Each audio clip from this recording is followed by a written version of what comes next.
let's go through the process one more time. We begin with a rectangle.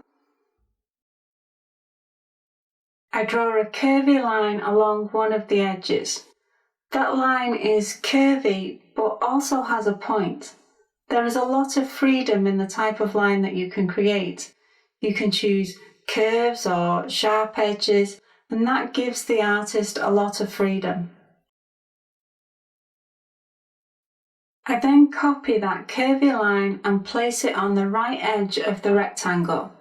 We can now remove the straight lines that we no longer need. This shape will tessellate, and we could begin adding the subject matter, or we can make more alterations to this shape. I've chosen to continue altering the shape. I've added another line in order to continue the process. The next stage is copying the line on the bottom horizontal line. It's time to remove the straight lines that we no longer require. At first I thought I might go for abstract subject matter, because there is nothing to say that you have to use realistic imagery. I could fill this shape with abstract shapes and colours and it would still lead to something interesting. But I looked at this shape and the first thing I could see was a bird stood on the right side of the shape. That point to the right side began to look like a beak, and I needed to explore that idea further.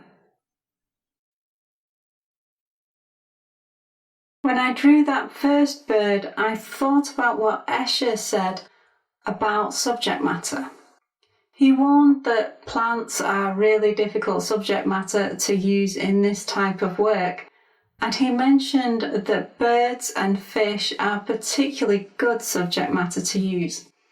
I think this is interesting because it shows that Escher chose subject matter to fit the shape instead of trying to make a shape that would work well with a particular subject matter. In the previous example, the design was unbalanced, so I created two versions, but with this image it's unnecessary. The subject matter within the shape is balanced because the birds face both directions. The shape is balanced, so repeating this shape will lead to a balanced image.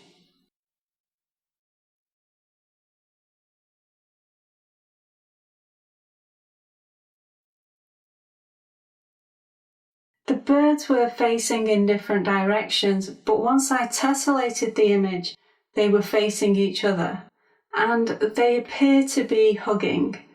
It's made a really sweet image full of warm emotions. I've given you a starting point for exploring Escher's style and process, but there is a lot more to look at. You could experiment with tessellating the triangle or the hexagon.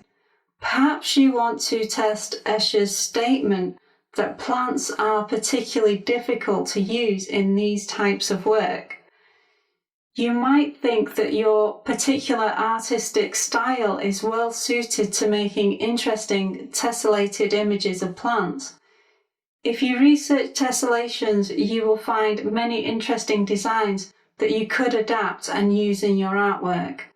This approach might lead you down a new path. You need to ask yourself if it is right for your artistic practice.